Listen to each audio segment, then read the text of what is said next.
I'm Thomas Getz, executive editor at Wired magazine. At Wired, we look at the innovators and innovations that are changing our world. In the next hour, we'll see 3 stories from acclaimed filmmakers about the future of energy.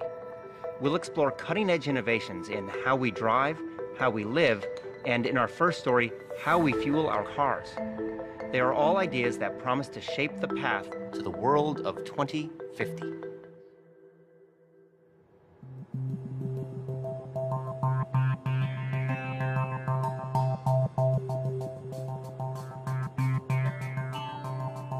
The world has right now close to 1 billion cars, and we might double the number of cars on the planet by 2050. So if we double the number of vehicles, we really increase the amount of fuel they consume, and that's going to have a big, big footprint in terms of our demand for resources to move all those vehicles around. We're pulling up carbon that's been stored underground and burning it in our automobiles and putting all that carbon dioxide into the atmosphere. If we don't reduce that, we could have changes in the climate that we could never recover from. There's a number of forecasts for what type of transportation economy we could move into. One vision is that we will use more and more liquid fuels. Another one is we'll use more and more electricity. And right now, more of the industrial activity is focused around liquid biofuels. The thing about a fuel is it's really unparalleled on a weight basis how much energy is in a gallon of fuel. And even if batteries develop as some of the advocates hope they develop, we're not going to see batteries running large trucks, and we're certainly not going to see an electrified air fleet. We're going to need transportation fuels for those that will directly replace the petroleum-based fuels that we're using today. This has kicked off people looking at a whole range of other alternatives to petroleum in your tank.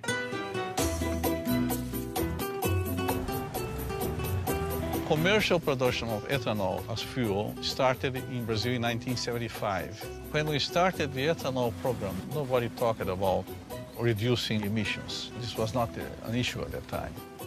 First, and most important, we didn't have money to buy oil anymore after the first oil shock. We were importers of oil. And today, more than 50% of all cars use ethanol instead of gasoline.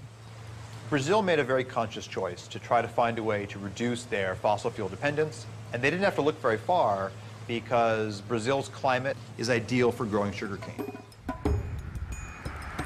When you have sugarcane plantation, you have only 2 things to make: sugar and ethanol.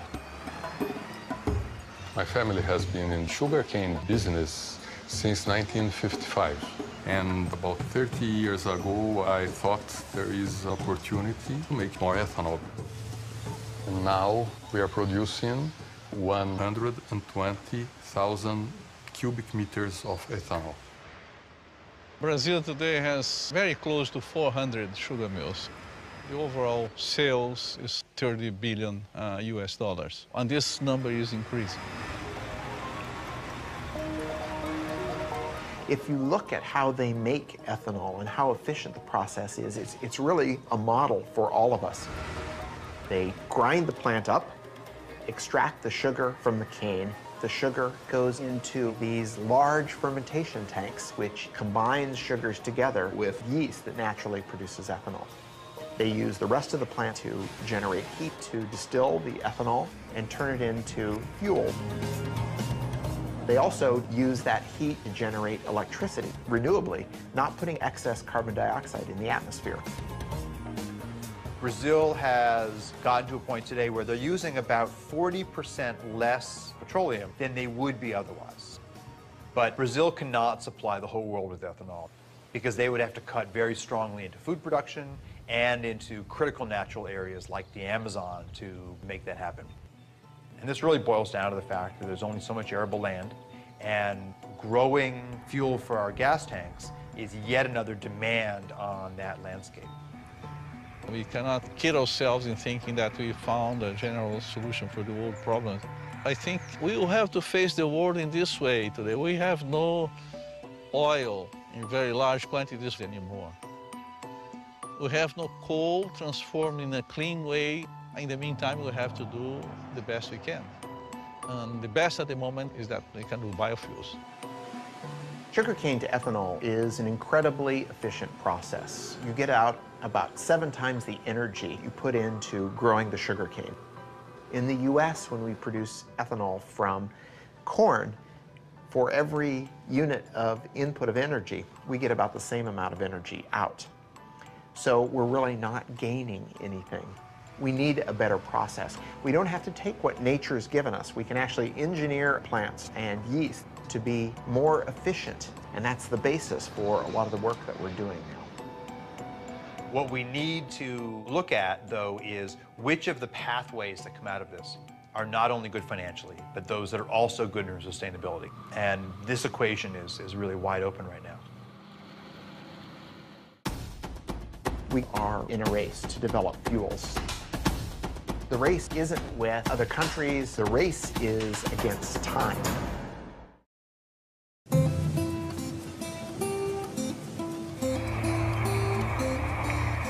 To meet the immediate and future demands, we made the energy solution spring from the ground.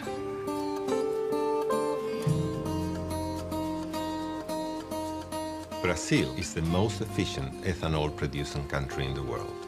Sugarcane alcohol from Brazil can reduce the total carbon footprint by up to 70% compared with the gasoline.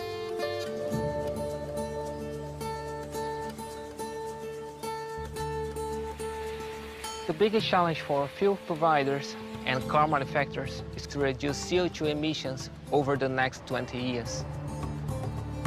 Demand for mobility will continue to grow. We believe that biofuels are very important because they help in an immediate way.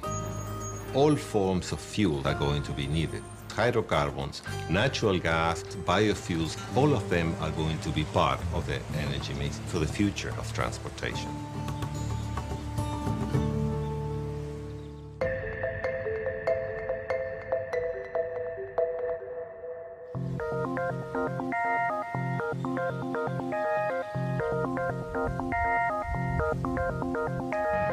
Brazil has been very successful at taking a resource they had and finding the process to make that into ethanol. And people call those first-generation biofuels. We have lots of lab work around the world that are looking at the second generation. And that's generally turning cellulosic material from, for example, weeds into biofuels. And the United States is very much at the forefront of the innovation part of the equation.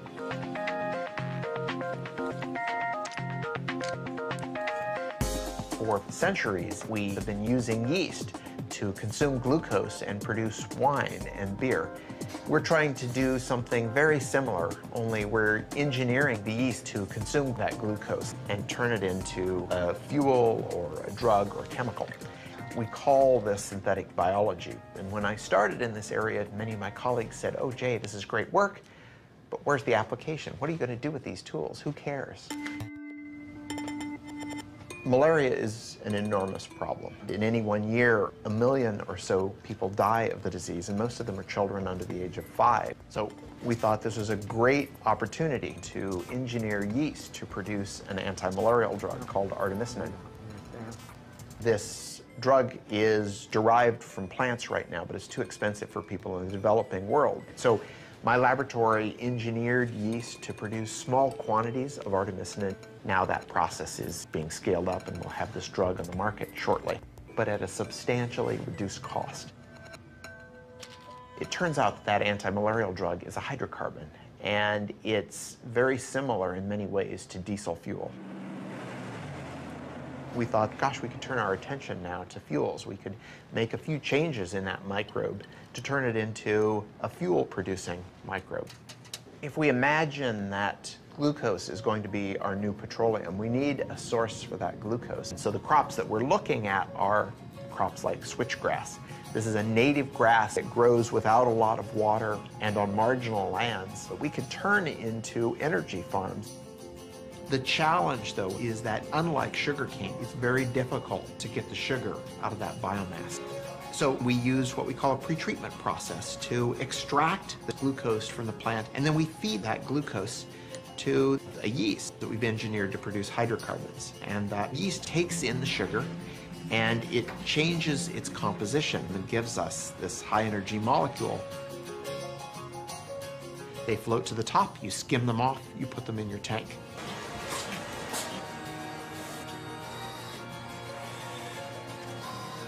But it takes a lot of work to get from that small test tube all the way up into the million-gallon tank. So we have to give it time, but I think that some of the discoveries that are happening might be applied by the end of the decade.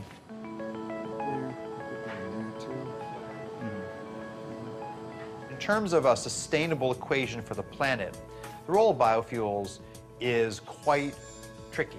There are a variety of crops that do not compete directly with food, and finding ways to utilize those types of crops first, that's very attractive. So solving the science is part of the story, but then evaluating all of these new fuels in terms of the land use impacts that they could have, that is an even harder story than doing the good science.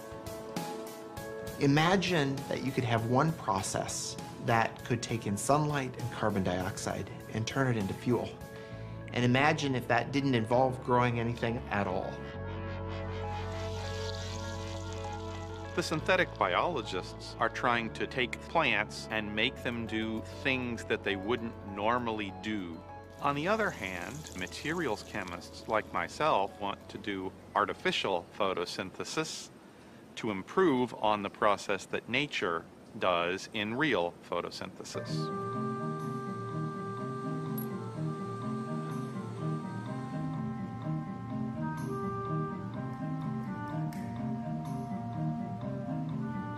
We should follow the blueprint of plants converting sunlight into fuel, but take the approach that it could be much simpler. All we really need is a light absorber that absorbs sunlight. We also need a catalyst like iron or nickel. So when you see the hydrogen coming off of the photoactive material, that's an example of a semiconductor breaking the chemical bonds of water to make hydrogen and oxygen. Ultimately, our pieces are going to be contained in something that is easy to roll out like bubble wrap, where in would come sunlight and water.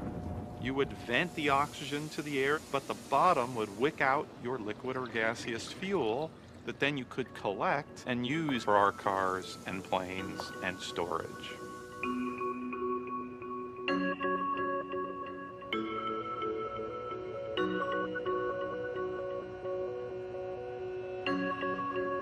Our goal is within 2 years to have the first artificial photosynthesis solar fuels generator that we can hold in our hands, and then get to scale beyond that time. We're certainly not good at predicting the future, but to me, electric vehicles look like a sustainable option. We've heard proposals about things as far-fetched as nuclear power planes, and even some proposals to move freight around with lighter-than-air vehicles. And so, if the future in 2050 does include a fair amount of oil, what it means would be that we haven't deployed as many of these clean technologies as we already know are possible. If you think about how long it's taken for us to build up the petroleum industry, we can't hope to reverse that overnight. It's a huge change in our infrastructure. Yes, we should have been working on it 30 years ago. We didn't. We're trying to make up for that, and that means basic research needs to be done now and by as many people as possible. We have a long way to go, but I'm confident that we'll get there.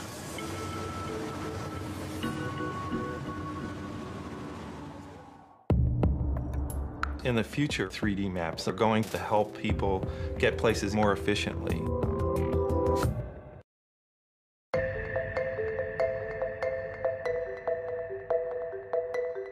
As we just saw, the race to produce cleaner energy is charging ahead. In the meantime, demand for cars continues to climb.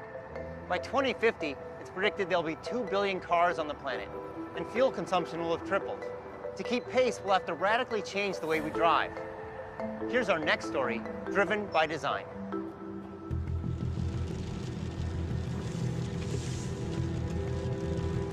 The automobile came around.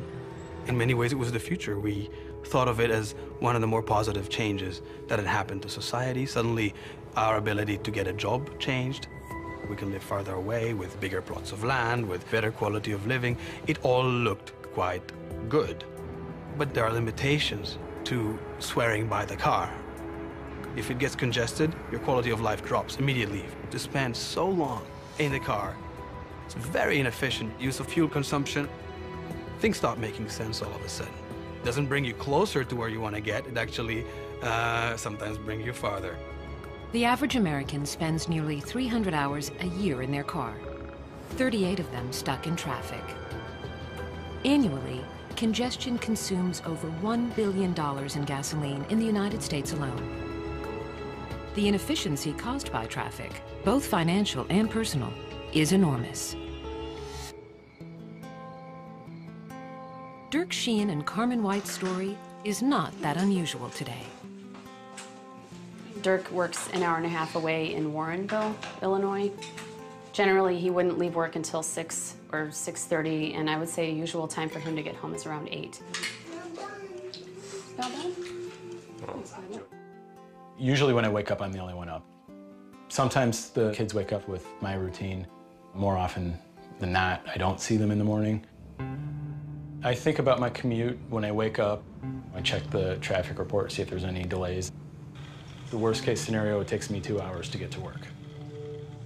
We are already so limited in the amount of time he can spend with the kids. And our expenses are crazy high. We are spending $400 a month on gas. It takes away from our food budget, and we never paid for gas like that before, ever. There's technology that would allow me to spend less time in the car, spend less money on gas, and spend more time at home. I'd be all for that. The cost of traffic is people's time, it's fuel wasted, it's an emotional toll, it's a frustration. Utilizing the roads more intelligently is a much more efficient approach to the inability to have supply keep up with traffic demand. If you took a satellite picture of the highway, you can see that there's actually a lot of open space. And if we had the technology for cars to drive more closely but safely, then you could increase the utilization of the road network. What this means is that to be more efficient, to use less fuel, we need to see the road differently. We need cars that can navigate through the urban landscape in a radically different way.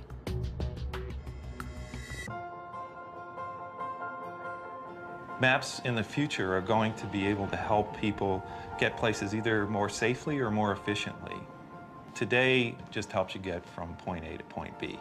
But what if I want to get someplace and use the least amount of fuel possible? Or if I've got a hybrid vehicle, I want to make sure I've got plenty of charge, not only get there, but to get back home.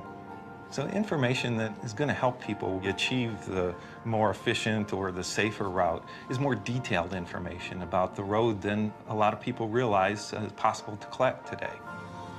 Here in Chicago, Nokia's Location and Commerce Unit is developing the next generation of mapping. LiDAR, sonar, 360-degree video, all are components of what Nokia calls digital mapping. We use 64 lasers that rotate and they collect data in a 3D way about the world. It creates what we call a point cloud of information. That point cloud allows us to measure distances then between the points that we collect.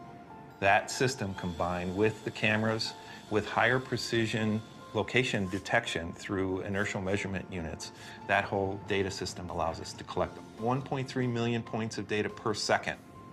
Probably within 2 to 3 years, you're going to see 3D maps that are going to integrate the traffic information into your routing to help you understand. If I've got 5 different routes to take, which one is the most efficient today, given the way the stoplights are running, given the way traffic is running? All of those factors are going to be taken into consideration to make sure I've got the best route. But better mapping that can integrate topography, infrastructure, and density is only part of the answer. Another key to improving transport efficiency is building cars that drive themselves. Autonomous vehicle technology has a tremendous potential to improve efficiency of our road infrastructure. By removing humans from the equation, we eliminate all the things we do wrong behind the wheel. Speeding, changing lanes too often, merging haphazardly. And by marrying autonomous vehicles with sophisticated 3D maps, we can make driving safer and more energy efficient. That next generation vehicle is being built right now by the Swedish trucking company, Scania. The solution, as you see it, is that the vehicles can utilize intelligent maps, three-dimensional maps with traffic information. The vehicles will be intelligent and communicate with each other. They will talk to each other, they will talk to the infrastructure. And we will see completely autonomous driven vehicles.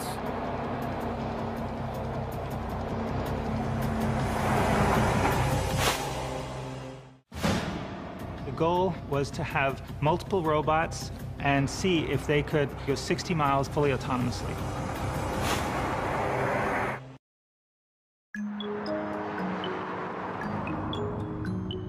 My name's Helen Taylor. My husband John and I, we're very passionate about fuel economy. Yeah, it's great to break world records, but that's not the be-all and end-all now. It's more important to educate people. Together we're showing drivers around the world simple techniques to improve their fuel efficiency. We run these education programs, get people on the road with us, and we finally tweak their driving techniques. Things like just checking your tyre pressures before you even get into your car. For every 1 PSI your tyres are underinflated, you're wasting 3% of your fuel efficiency. And the difference between 65 and 75 miles per hour is a saving of 23%. When you talk to the general public, they're very surprised that an energy company like Shell is trying to educate people how to save money, how to reduce CO2 emissions. And here we have Shell sending us around the world to do that. You always hope when you're on this planet that you can make a real difference in people's lives. When you get emails from people saying, I've saved this amount of money this year, now I can put food on the table, then you know you are really making a difference.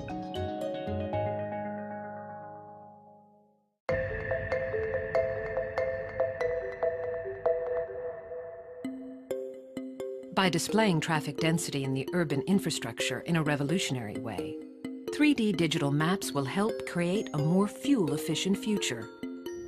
But these technologies are limited by the drivers who sit behind the wheel.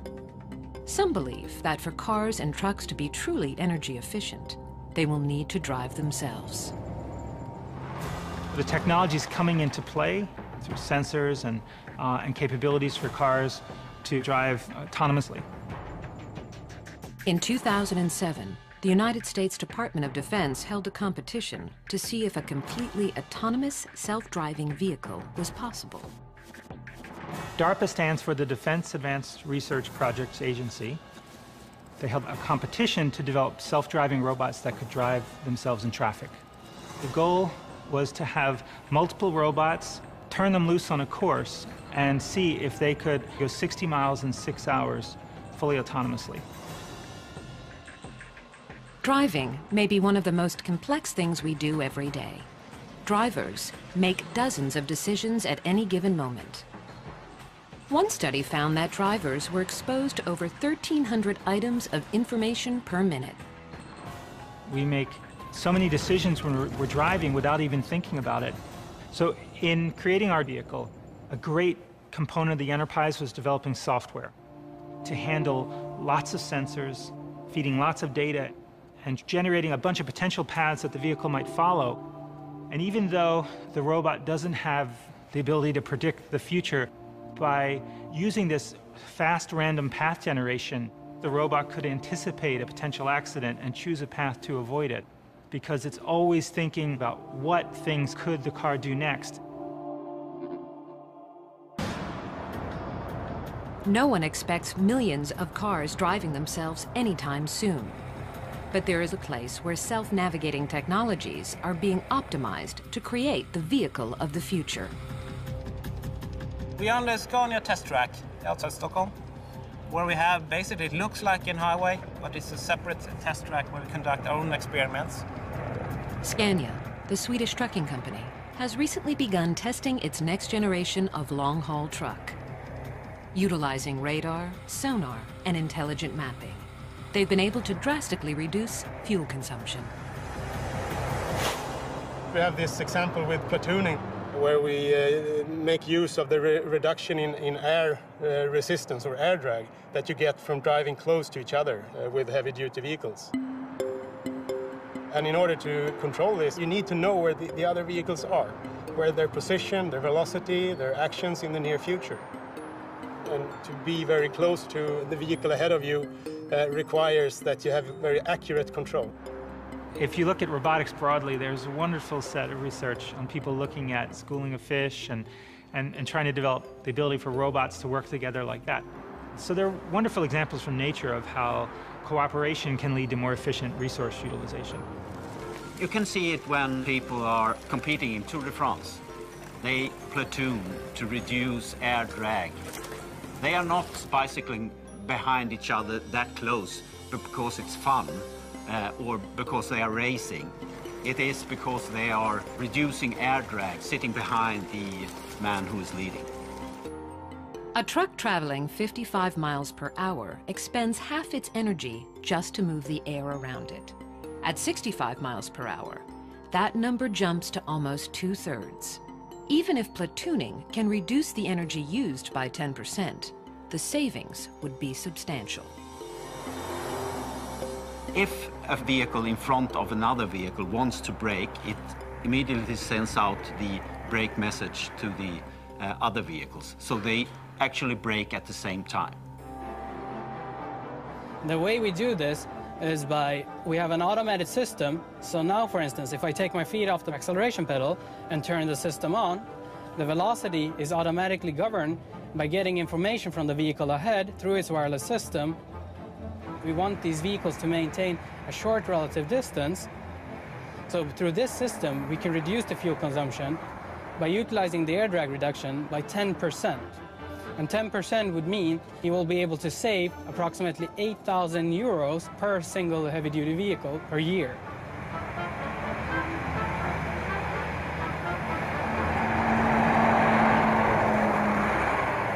It may be some time before autonomous vehicles make up the majority of cars on America's highways. Nevertheless, some of these technologies are already making their way into our lives. Now, this polar baby wants to sleep. Do you get to pick up books every day, or is it just something I get to pick out books sometimes. Okay. When we look toward the future, the systems will absolutely make it safer and more efficient and less costly for you, and also make your life easier because you're spending less time on the roads. The city begins to talk, begins to tell you where is there congestion, what's going on in different areas of town. Suddenly, the car becomes a part of a much bigger ecosystem. We can look at how cars interact with other cars, how car interacts with infrastructure, and us, the drivers, can start to make smart decisions about how to move around. Suddenly, mobility becomes a whole other thing. No matter how much money they have, no matter how much oil they have, everybody has to go in a different direction.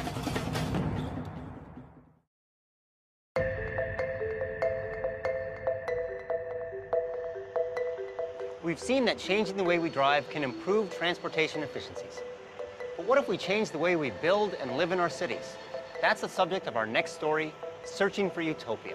We'll travel to the United Arab Emirates and discover a city rising out of the desert. Let's take a look. From the beginning, we've dreamed of utopia. A place where we could live in harmony with each other and in balance with nature. Many have imagined it, tried to design it, but the dream always slipped away.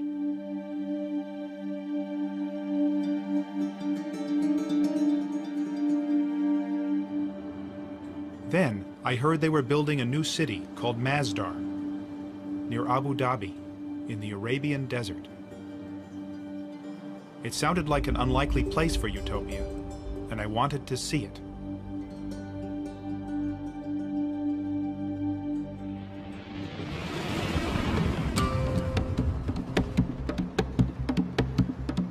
The last half century has been a pretty bad time for the making of cities, mostly.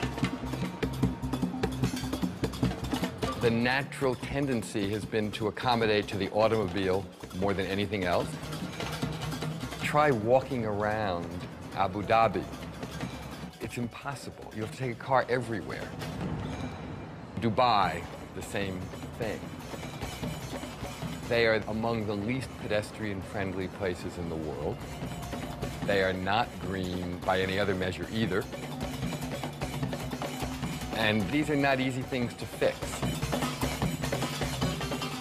Masdar is still under construction, and it doesn't look like much from the highway.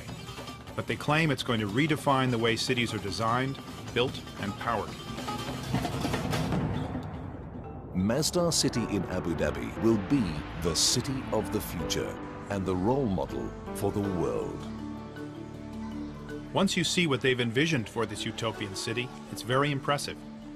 It's carbon neutral, pedestrian friendly, and powered by renewable energies.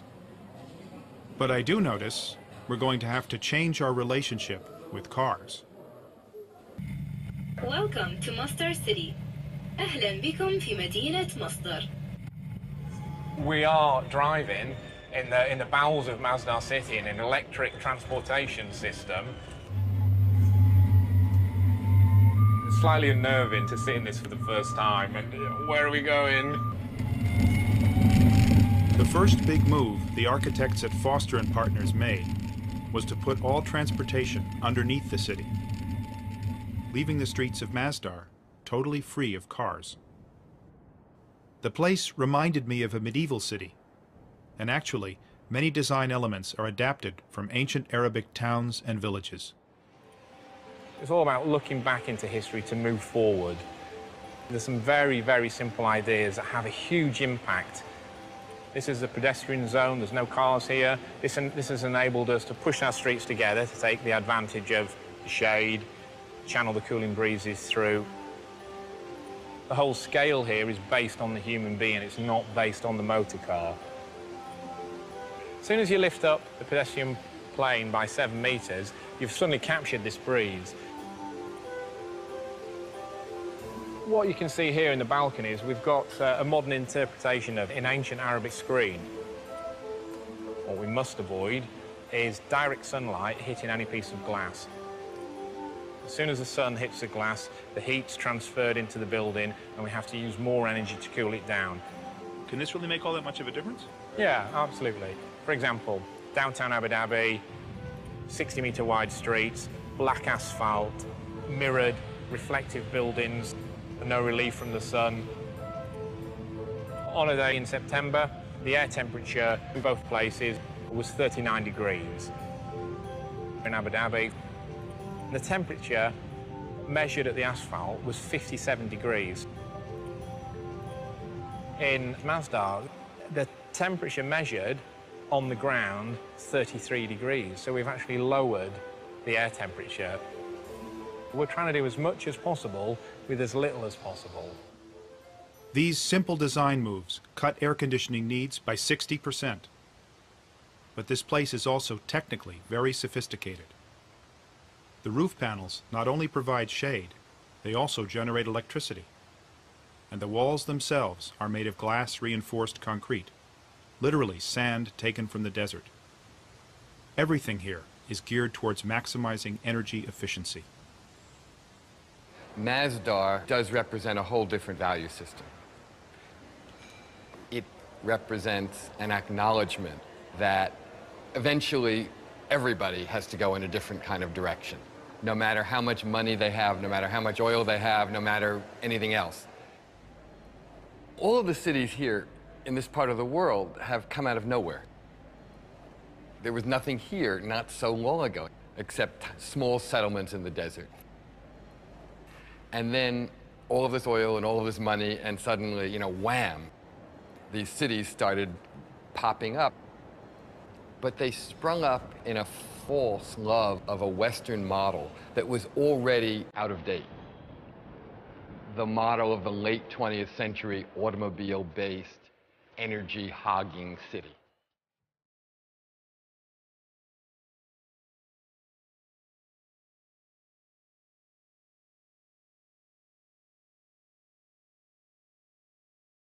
For most of the world, energy is very expensive.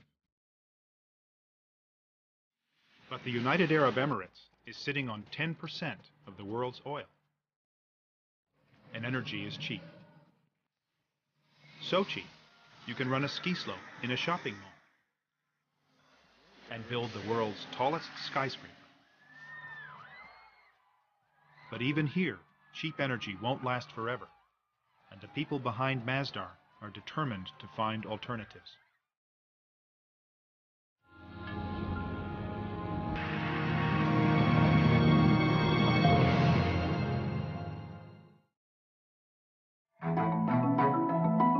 One of the most crucial aspects of our energy modelling and scenario quantification is how much energy in total is the world going to use in 2050.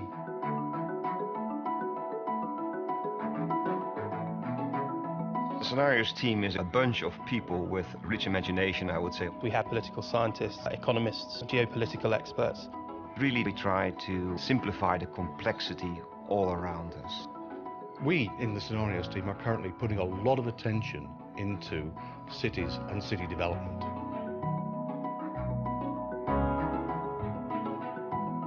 A lot of mega cities are going to be built in the coming decades. We're talking about the equivalent of a new city of 1 million people every week. That is an incredible demand. Most of the world's resources are consumed by the cities. What if we could offer a blueprint for a better city? Public transportation, information, energy. We understand demand will rise. We understand that current supplies will struggle to keep pace. So we have to, of course, find ways of bridging the gap between the demand and the supply. Decisions that we take now are going to have a major impact on decades to come.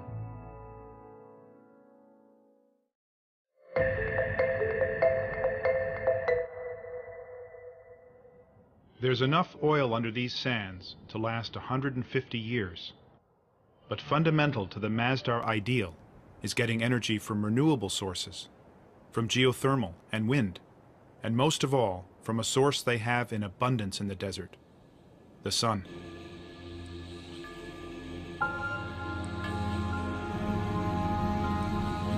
This field of solar panels makes more than enough electricity to run Masdar, and the excess power is sent to the Abu Dhabi grid. But silicon panels are expensive, and the price of solar power needs to drop if it's going to be competitive from Africa to Asia to Arizona.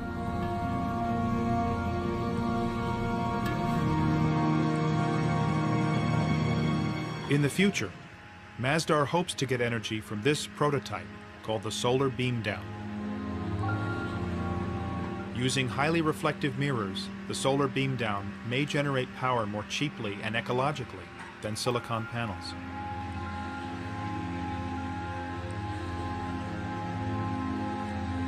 The mirrors bounce the sun's rays up to the tower and then down to a point. Reaching a temperature of 600 degrees, steam can be generated to run turbines to make electricity. There's just one problem. Neither of these solar technologies work at night. So Masdar needs to draw power from the grid when the sun goes down. And that power comes from natural gas. The reality is, it's just not yet possible to power Masdar entirely without fossil fuels.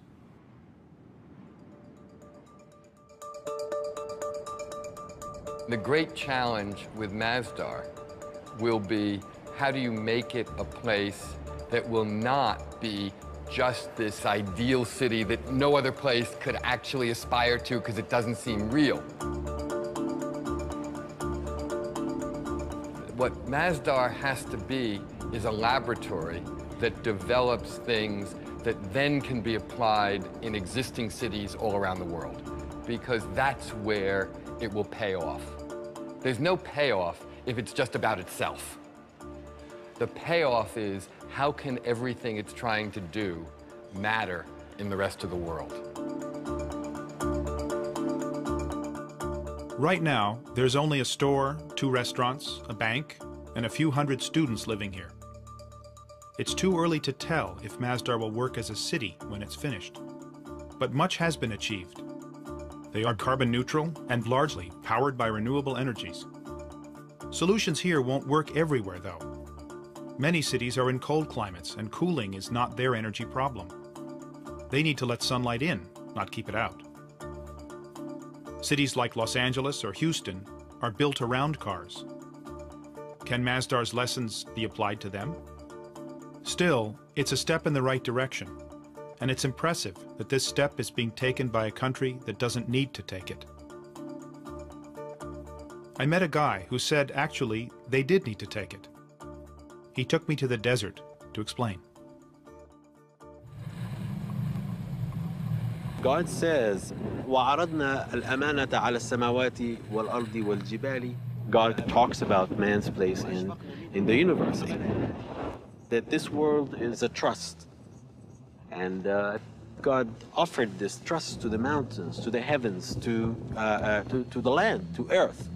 And all refused it, refused to take this trust. But man, being adventurous, a bit vain, maybe too ambitious, being man, accepted it. Now, accepting it, there is a responsibility.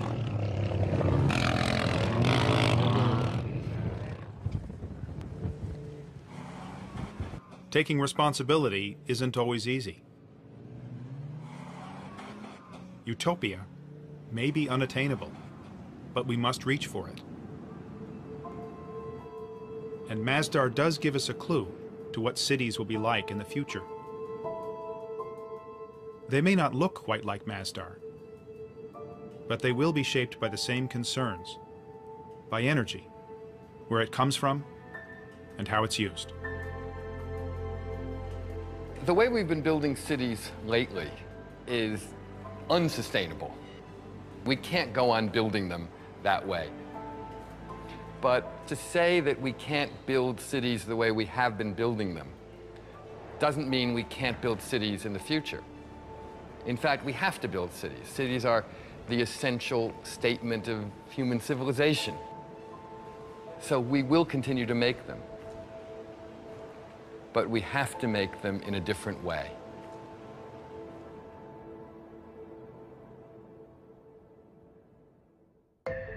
What we've seen is that the world of 2050 won't look drastically different from the world today.